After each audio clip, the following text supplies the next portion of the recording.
Yeah, I have to say that's ridiculous. Katrina does not hate her nation, and it's a shame to hear that sort of thing come from the floor. Let me just address a couple of the regulation points Katrina was making earlier. I think probably what we're going to need to have is basically a two-tier system of regulation.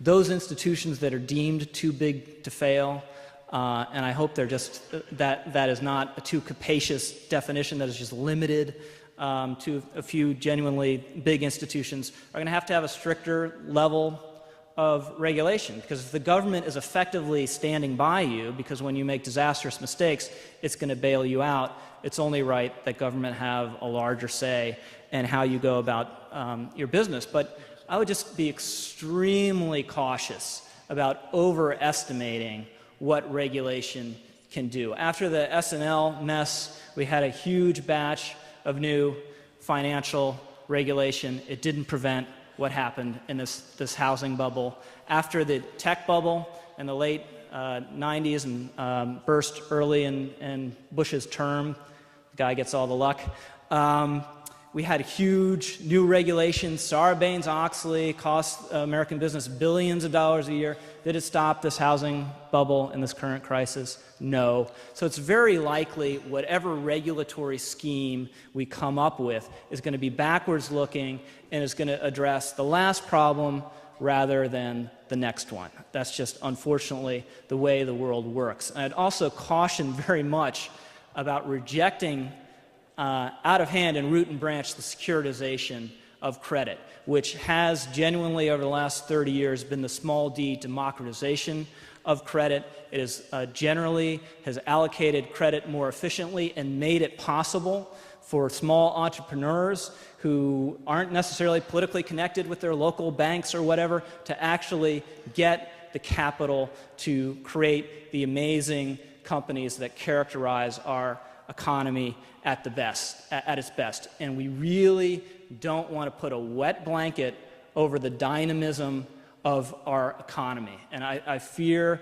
what a lot of liberals and Democrats ultimately want. They want a slower growing economy with higher unemployment and less with less income inequality. That, my friends, is continental Europe. It is the wrong way to go. It will make this country a less dynamic and creative and ultimately a less wealthy place for everyone. So that's a vision that I think just has to be rejected. Katrina, did you want to respond? Okay, we have just time for one more question on this side, please.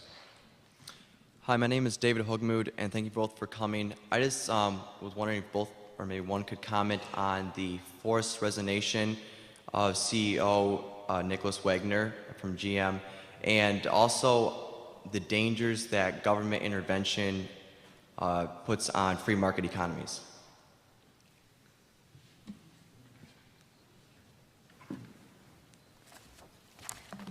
We have, on the auto industry, I want to say that the mismanagement of the auto industry by the corporate executives leads one not to have that much sympathy for the ouster of Rick Wagner. I was going back and reading the history of the lost opportunities in the auto industry, and the UAW, which has been reviled in much of the mainstream press, not just maybe in this room, there are those also who believe the UAW has lost its way, but 30 years ago, and in these last years, the UAW pushed for Detroit to build more fuel-efficient, smaller cars. Management didn't listen. Just a few years ago, there was another push in Washington, and a Bush administration in hock to the oil and gas industries didn't want to hear any of it. There has been government intervention in our economy, as your good piece in the student newspaper today, I believe, put it well. There has been government intervention in our economy, even greater government intervention at different times. I think it needs to be sparing, but at this moment, the government is as I said at the beginning of our evening, last resort at this moment. And I think if we are going to retain the manufacturing spine of this nation, and not contribute to even more joblessness, loss of jobs, government needs to be involved. Should it be involved in terms of more bridge loans? Should it be involved in, this room may disagree, but I think there should be an equity stake in these companies.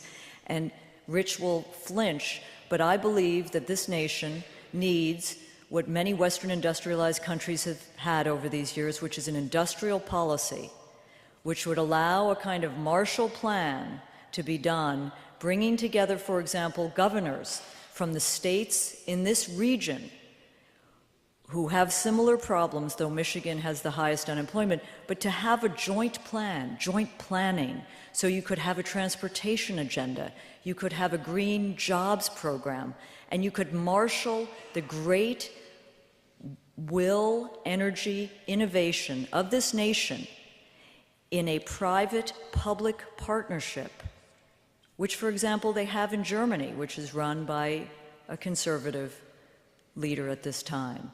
But to have those stakeholders all together would leverage the possibilities of public-private innovation and capital in ways that we need to begin to think hard about, because our system, our model, is not doing well, and we can do better. Thank you.